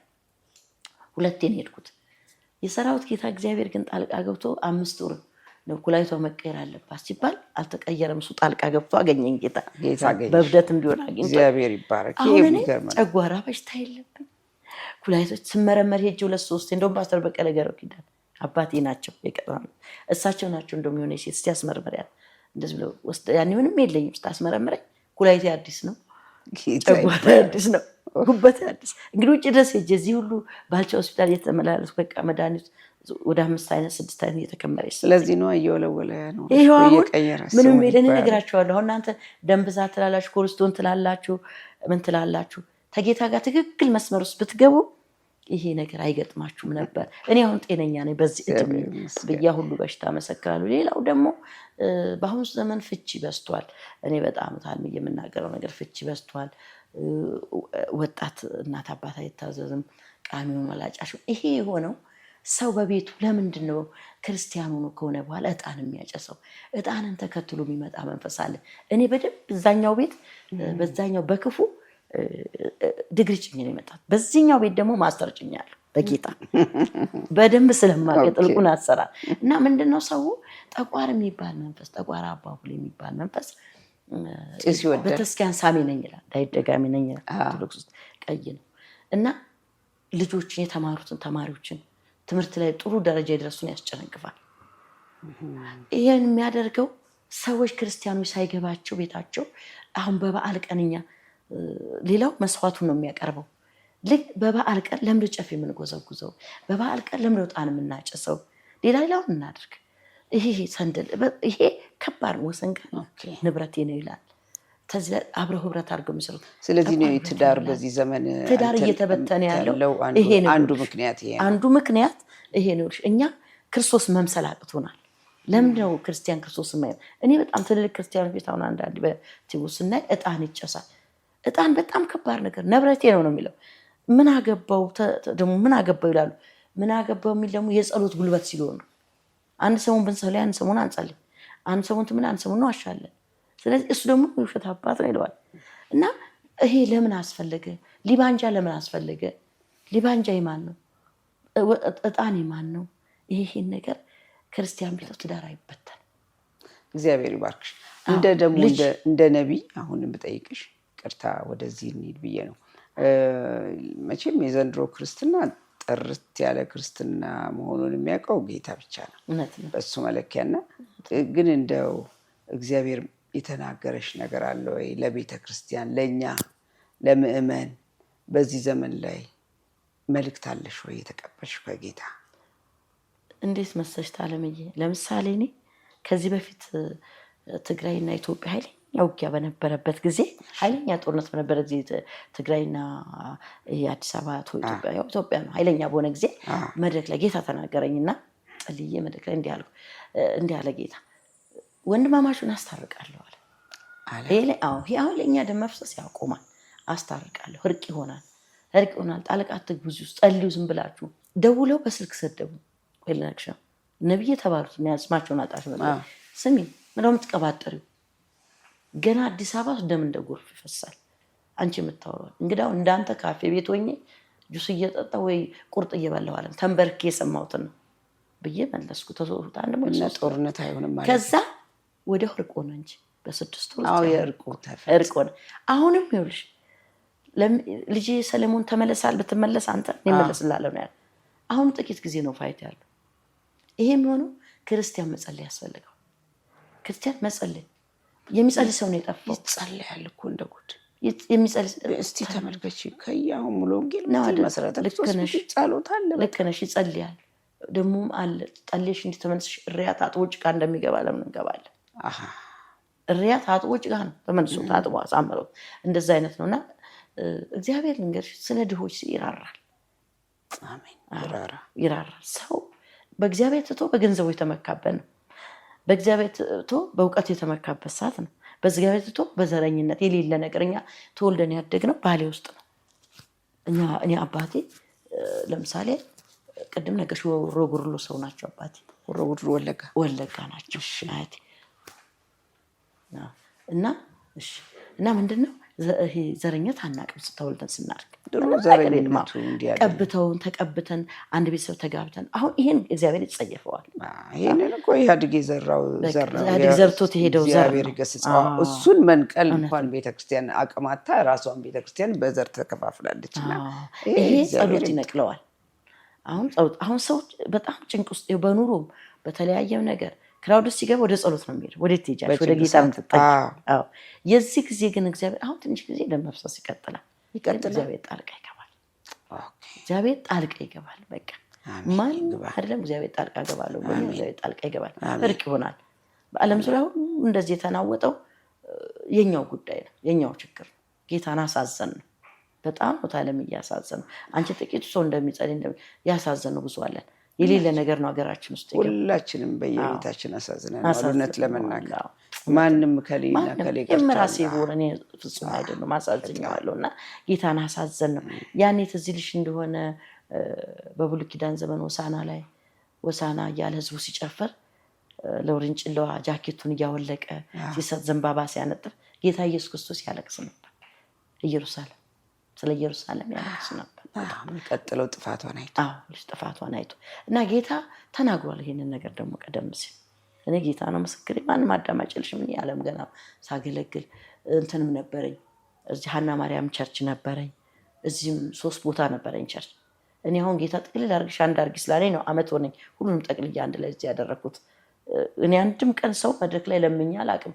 ይሄን አምጡ ብዬ ሰው ጠይቄም አላውቅም። 13 ዓመት ግን እግዚአብሔር የሆነለት ሰው ነው ስፒከር ገዝቶ የሚያመጣው። የሶስቱም ቸርች ስፒከር፣ የሶስቱም ቸርች ኪቦርድ ሶስቱ ነበር እና አሁንም አለው።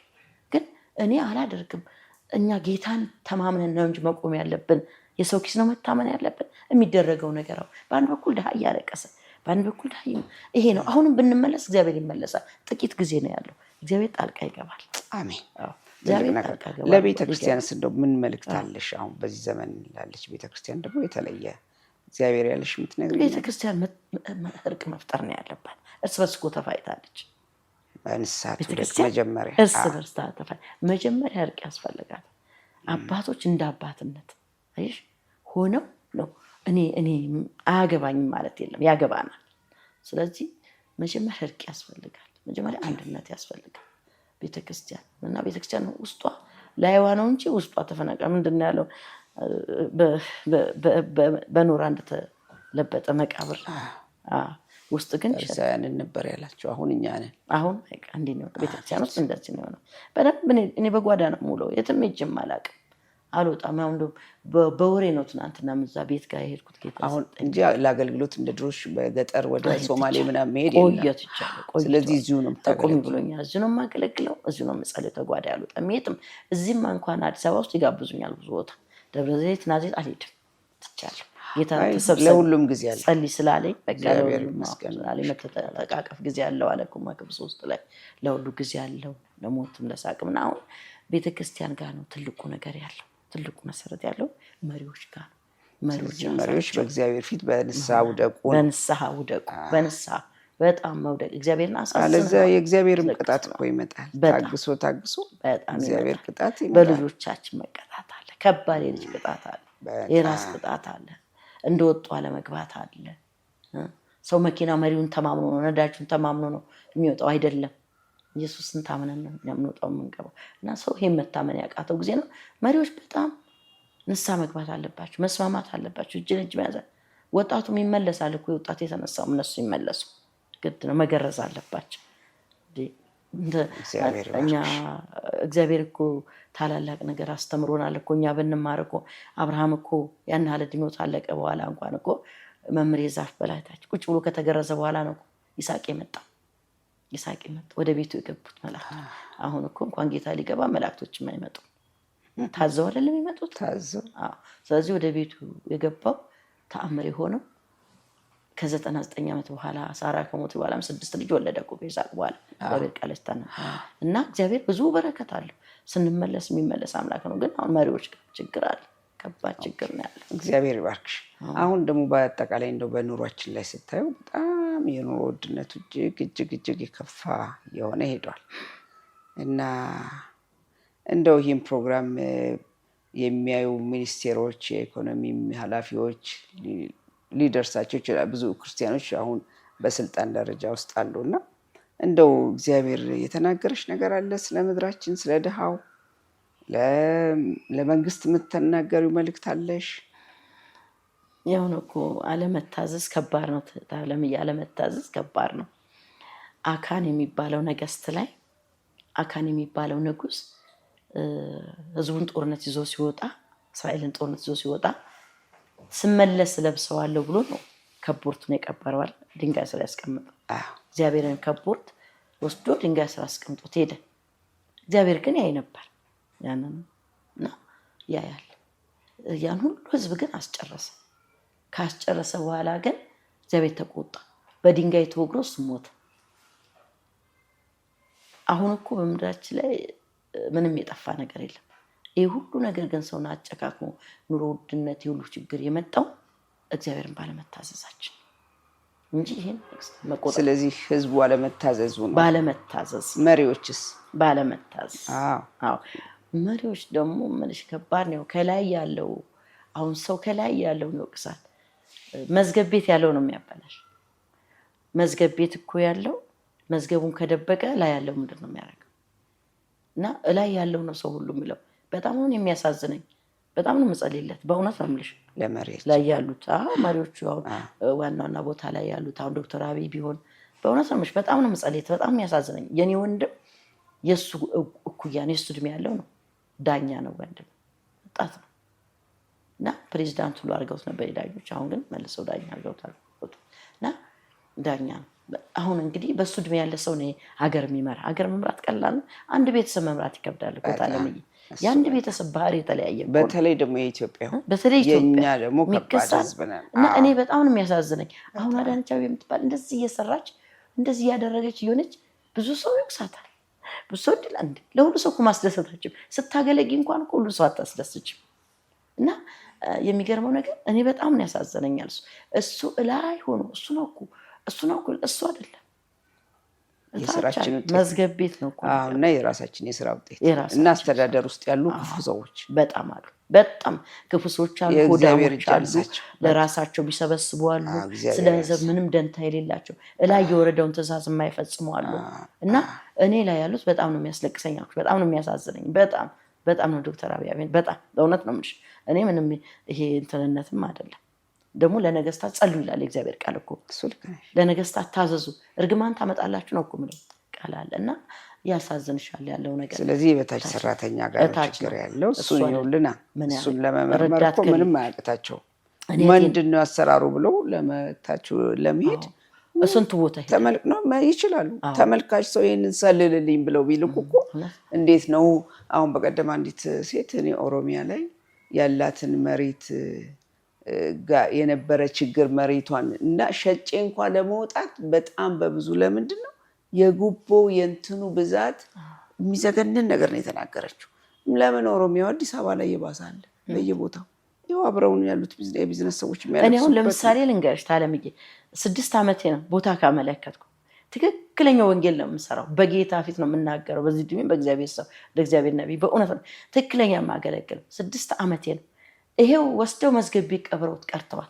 ከኔ ኋላ ግን 2 ዓመት ይሆናቸው 3 ዓመት ይሆናቸው ቦታ ምናምን የመሳሰል ተሰጥቷቸዋል። የኔ ግን ይሄው ተከልክዬ ቀብሮ ቀርቶ እኔ ግን ይሄው 100 ሺህ ብር ኪራይ ነው የምከፍለው። 100 ሺህ ብር ለዚህ አሁን ደግሞ ሰው የለም፣ ሰው ችግር ላይ ነው ያለው። አስራት የሚከፍል የለም። ምን አንቺ ሱቅ አይደል አትዘጊው፣ ራይ ተሰጥቶሽ ነው።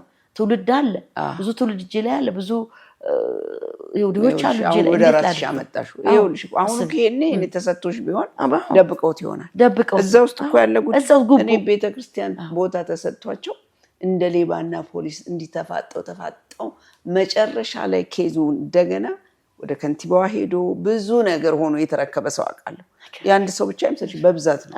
ስለዚህ ይሄ እንደዚህ አይነት ባለ ሀገር ላይ ወደ ታች ወርዶ እኔ እንደውም እሷ ጋር ማን ያደርሰኛል እኮ ሰው ፈልጌ ያጣ እሷ ጋር የሚያደርስ እሷ ጋር በታይ እሷ ቀጠና 2 ያኔ የዛሬ 20 ምናምን ዓመት 24 25 ዓመት በቪዲዮ በኦዲዮ የወጣ ጊዜ ካሴት ከጥልቅ ወጣው ምናምን ብዬ እንዲህ አናውጦ ነበር። ብዙ ዝብድ ሆኗል። እንደውም ካሴቱን ፓስተር መረድ ውጭ ነው የላክ ነው ብሎኛል። ውጭ በጣም ነው ተዘበው ውጭና እንደሷን ባገኘሁትና እንኳን እንደ ለሰከንድ እንኳን ባወራኋት እላለሁ። ይሄው አሁን ይሄንን ስትናገሪ በዚህ ሰዓት የሚሰሙት ክርስቲያኖች ሊልኩላት ይችላሉ። እንደ ሁለተኛ ቀጠና 2 እኮ ብትመጪ ደግሞ ትመጣለች። ቀጠና 2 እኮ ከመጡ ከጠቅላይ ሚኒስትሩ ሚስት ጋር ትመጣለች። ከቀጠና 2 ማን ያገናኝሻል? የት ነው የሚያገናኙሽ? ቀጠና 2 አንቺም እዛ ስለማትሄጂ ነው እንጂ ከሰው የራቁ አይደሉም ልልሽ ብዬ። ኧረ ሄጃለሁ። ፓስተር ተመስገን አነጋግረዋል። ፓስተር ተመስገን አገናኘኝ ብዬ እንደው አይ ቆይ የሚቻል አይመስለኝም ማለት ነው። ጠይቄያለሁ ደጋግሜ ያለመንኩት የለም። ይሄን ኪሰሙ እግዚአብሔር ከሰጠ እንግዲህ ጌታ እሱ ይክፈተው። በእውነት ሲወደደው ቀላልም አይደለም። አሁን ቢሰጡሽ ቦታው ደግሞ መስራቱም ቀላል አይደለም። በጣም እግዚአብሔር ቢሰጡኝ ግን ለመሰለሽ እኔ ቢሰጡኝ ብዙ የሚማሩ ልጆች አሉ፣ ህፃናቶች አሉ። አሁን እንደዚህ ሜዳ እንደዛ አሁን እነዛ ሰዎች ልጆች የሚያላቸው አሉ። ታስተምሪያለሽ፣ የሚያስተምሩ አስተማሪዎች አሁን እኔ ጋር አሉ። አስተማሪዎች አሁን አባሎቼ ያስተምሯቸዋል ልጆቹ አትሻል ቀለም ትምህርት ይማራሉ፣ ደህንነት ይማራሉ፣ ስንት ነገር። እኔ አሁን ደህንነት ማስተምርበት ነው ያጣሁት አይደል እንዴ? ደህንነት እንኳን ማስተምርበት እግዚአብሔር ይስማሽ። ወንጌልን የሚሰራ ትክክለኛ ወንጌል የሚሰራ እንኳን አይሰጠውም። የሚሰጠው ምንድነው? ገንዘብ። እኔ አንድ ጊዜ ስጠይቅ ማለት 500 ሺህ ብር አዘጋጅ አለኛሉ። 500 ሺህ ብር አዘጋጅና እንኳን 500 ሺህ ብር እኔ እና ለማዘጋጅ 50 የለኝም። ከየት አምጥቼ እኔ ትክክለኛ ወንጌል ነው የምሰራው?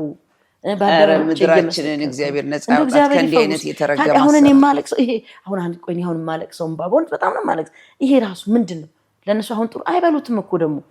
ቆይ የኔ ባል ለምሳሌ ስለ ባለቤቴ ብዙ ሰው እንዴት ነው ይላሉ። ያን ኖርን አይደለ ከባለቤቴ ጋር መጨረሻ ላይ በክርስትና የተጣላን።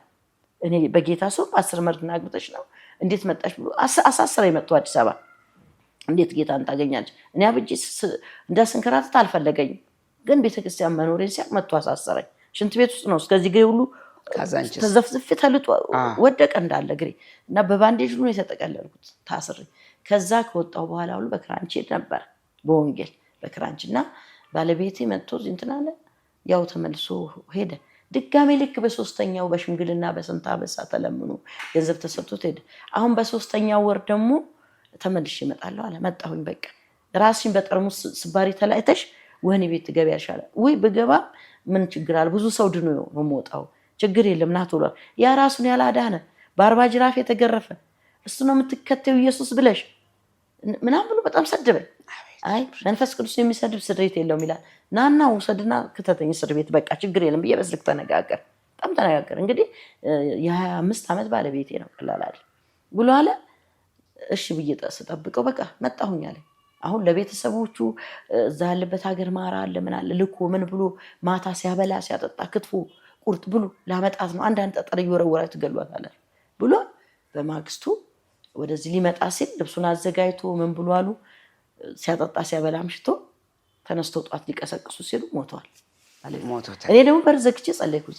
ጌታ አሁንም አላርፍም፣ አንተን አላገለግልም። ይኸው የእግሬን ቁስል አንተ ፈወስክልኝ። እንደዛ ሽንት ቤት ሁሉ አሳስሮኝ እንደዛ ሆኖ ራብ ውስጥ እያሉት ችግር ውስጥ እያሉ አመጡን። ሞቶ ተገኘ። ከዛ ጧት ሄደው አንኳክተው ባለስልጣን ሲያዩት ልብሱ ሻንጣው ተዘጋጅቷል። እንደገና እንትን ብሏል። ጥሪ ደረሰ። ሞቷል። እሱ ከዛ መድኃኒት ልካበል የት ነው እኔ መድኃኒት ልክ የማብለው እኔ መድኃኒተኛው ኢየሱስ ነው ያገኘው እና እንደዛ ሆኖ ሞተ ባለቤቴ። በኋላ እንደዚህ ነው እነሱም የሚሞቱት እነሱ እንዲህ ነው የሚሞቱት፣ ጥለውት ነው የሚሞቱት፣ አይበሉትም ያካበቱት። እኔ ባለቤቴ ትልቅ ባለስልጣን ብዙ ነገር ያለው ያ ሁሉ ነገር ትቶት እርግፍ አድርጎ ነው የሄደው። አሁንም እንዲህ ነው የሚሄዱት፣ ግን ትክክለኛውን ስራ አይሰሩም እንጂ እሱ አይደለም እላ ያሉት አይደሉም፣ እታች ነው ችግር ያለው እታለም። ይሄ ታዲያ እንዴት ሀገሪቱን ይፈውስ? ድሃ የሞተው እኮ አካን ወርቁን ከቦርት በስ ስለሰረቀ ነው። ስንት ድሃ አለቀ፣ ስንት ድሃ ተመታ፣ እሱም አልቀረለት ሞተ። ተመልሶ አልለበሰውም እኮ ያመጣ አውጥቶ እና እነዚህ ማው እንዲህ ነው የሚሆኑት ታች ያሉትና ታልተመለሱ ከባድ ነው። ክርስቲያኑ ነው ከፊት ለፊት ስፕራይት ጠርሙስ አስቀምጠው ውስኪ ነው የሚጠጡ ጅን ነው የሚጠጡ። በቃ ክርስትና ደግሞ አሁን ምንድነው ጌታ ኢየሱስ የዛሬ 2000 ዓመት የተጻፈ ቃል ነው እኛ የምናነበው፣ ግን ፌክ አድርገውታል። ክርስቲያን ነው ፌክ ነው። በቃ መጠለያ መጠቂያ ማምለጫ እንደዛ አይደለም እሱ ጌታ ኢየሱስ ክርስቶስ እንደዚህ አይነት አምላክም አይደለም። እሱ ደምና ኩላሊትን የሚመረምር አምላክ ነው። ውስጥን የሚያይ ነው። ከንፈርም ማለት በውሸት የሚመለክ በውሸት የሚዘበትበትም አባት እኔ አድኖኛል፣ ከጠላት መንጋጋ አውጥቶኛል፣ መውጣት ከማልችልበት እኔ ሁሌ የሚገርመኝ እኔ እኮ ኃጢአተኛ ነኝ እንዴት ወደድከኝ ነው የምለው። ከዛስ በኋላ አገልግዬ ሞያሌ ስመጣ እዚህ ዘዋይ ላይ አውቶቡስ ተገልብጦ 18 ሰው ነው የሞተው።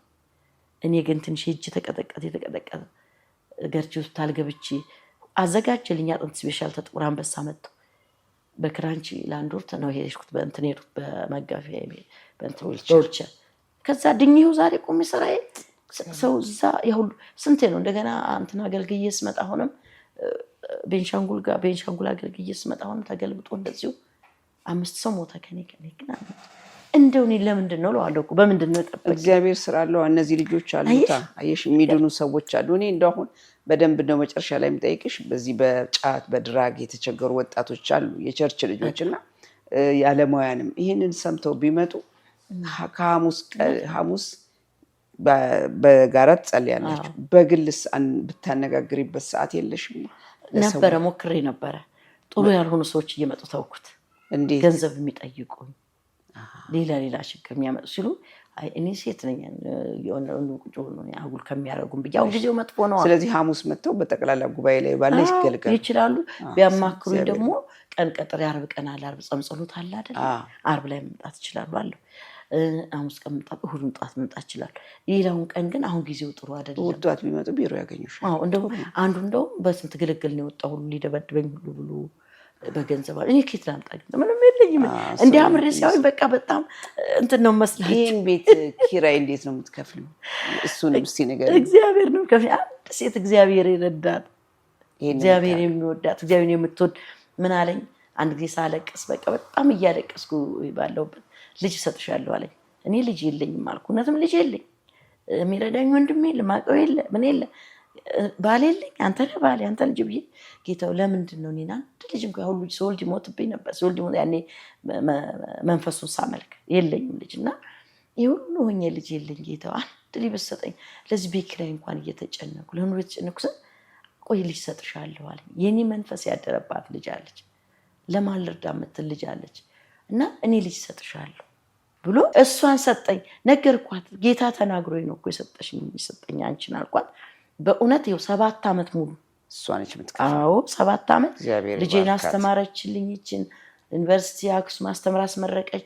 አሁን ደግሞ ይሄኛው አስተምራለች። አዎ አስመረቀች። ቤት ኪራይ ትከፍላለች።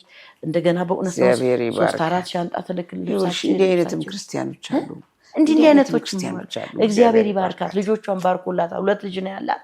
ባርኮላታል። እግዚአብሔር ትዳሯን ይባርክላት፣ ወጥኑሯን ይባርክ፣ ልጆቿን ይባርክ፣ ልጆቿን ይባርክ እና እሷ ናት ይሄንን ቤት የተከራየች እየከፈለች። እግዚአብሔር ይባርክ። ይዘሽ አሮጌ ሶፋ እንኳን እንዳትገቢ ስትመጪ ብላኝ ስመጣ ታዛኛው ሶፋ ሁሉ የገዛችልኝ እሷ ነች በእውነት። እና አሁን ደግሞ ከዚህ ለቅቄ ወደ እንትን እገባለሁ ወደ ቦሌ አራብሳልሽ።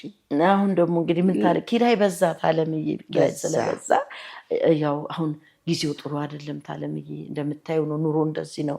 እኔ እነዚህ ልጆች እረዳለሁ እንደዚህ ስለማደርግ እሷም ደግሞ አሁን ብዙ ችግር ያው ገጥሟታልና በዛ ችግር የተነሳ ነግራኛለች። ከዚህ በኋላ ብዙ እንደማትችል እንደማታደርግ ስለነገረች እንደ እግዚአብሔር ፈቃድ እንግዲህ እየጸለይኩበት ነው። እራሱ ደግሞ የተሻለ ቤት ያዘጋጃል። እኔ ለእሱ ራሴን ሰጥቻለሁ፣ ዘመኔን ሰጥቻለሁ፣ ህይወቴን ሰጥቻለሁ። እሱ የወደደው ይሁን ብቻ፣ እሱ ያወደደውን ያድርግ። እናት አለምዬ እኔ በጣም ደስ የሚለኝ ግን ከምን የሚያስደስተኝ ድሃ ላይ ስሰራ የተራበ ሲበላ የታረዘ ሲለብስ የጌታም ትልቁ የልቡ ነገር ያለው አሁን ሳየው ድሃ ላይ ነው። ድሃ ላይ ኢንቨስት ስታደርጊ እሱ ነው እግዚአብሔር በቀደም አሁን 16 ጎዳናም ተደባልቀው የቸርቹም ልጆች 16 ታዳጊዎች አስመረኩ። በምን ቆይ እነሱንም እልክልሻለሁ እንትን አስጠመቅኩ 17ኛ ጊዜ 21ኛ ጊዜ ሳስጠምቅ 21ኛ ጊዜ ደህንነት እያስተማርኩ ማስጠምቃቸው ግን የተጠመቁ አንድም ወድቀው አልወደቁ። ድሮ ደግሞ ሰራተኛም እዛ ኦሮሚያ ላይ በተለይ በነበረሽ ቦታ ላይ አለም ገና እዛ አካባቢ ያሉ ፋብሪካዎች፣ ድርጅቶች ሁሉ ያንቺ ልጆች ወስደው ይቀጥሩልሽ ነበር። እሱን አሁንም ቀጥለሻል? አሁንም እንደዛው ነው አለ ይረዱኛል፣ ስለሚያውቁ ያውቁኛል፣ በደንብ ነው ያውቁኝ። እንደገናም ደግሞ ለምናቸዋለሁ፣ ዝቅ ብዬ ለምናቸዋለሁ። እግዚአብሔር ይባርክ። በቃ በጣም ለምናቸዋል። ታለም የግራቸው አድቄ ይቀጥሯቸዋል፣ ይኖራሉ። እና ግን ትልቁ ሰውን ከአሽሽ ሰውን ከዚህ ከተራ ከመጠጥ በረንዳ ከማደር አንስተሽ ሰው የምታረጊው ያ ነው። እኔ እንደው ይመስለኛል እንደዚህ ዘመን ያለመለመው ህይወቴን አልጠራጠርም። ታለምዬ እኔ በጣም ነው ለምድር ለትውልድ በጣም ነው የማለቅሰው ተመርቄ። ከምንም በላይ ትውልድ ነገ የሚያፈራ ዘርሽ እኮ ነው። እንደገናም ደግሞ በትዳር በጣም አለቅሳለሁ። ፍች እየበዛ ባለበት በቃ ፍች በዛ። ትዳር ማለት ቤተክርስቲያን ማለት ነው።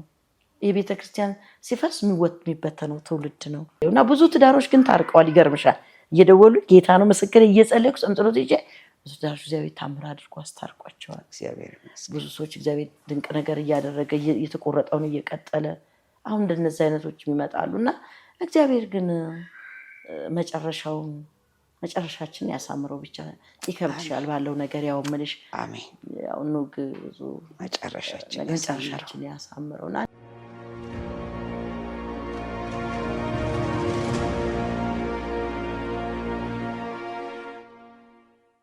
በዚህ በምሰራ እህቴ በምሰራበት አብራኝ ከጎኔ ሆና እሷ ዩኒቨርሲቲ የተመረቀች ናት። ዩኒቨርሲቲ የምትሰራ ነበረች። ዲግሪ ያላት ናት። መደወላቡ ዩኒቨርሲቲ አስታውሳለሁ። ያን እህቴን እንግዲህ ከብደት ነው አድኖ የሰጠኝ። ጌታን ተቀብላ ወደኋላ ተጣ አብዳ ነበረ።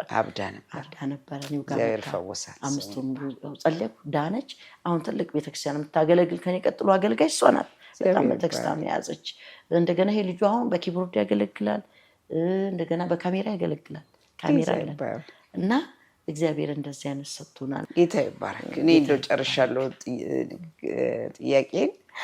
ሌላ የምትነግሪኝ ከሌለሽ እግዚአብሔር ይባርክሽ ስለሰጠሽኝ። ስለዚህ እኔ ደግሞ ትልቁ ነገር ደግሞ አንቺን ዘመንሽን እያለመለመ ታለምዬ በእውነት ነው የምልሽ።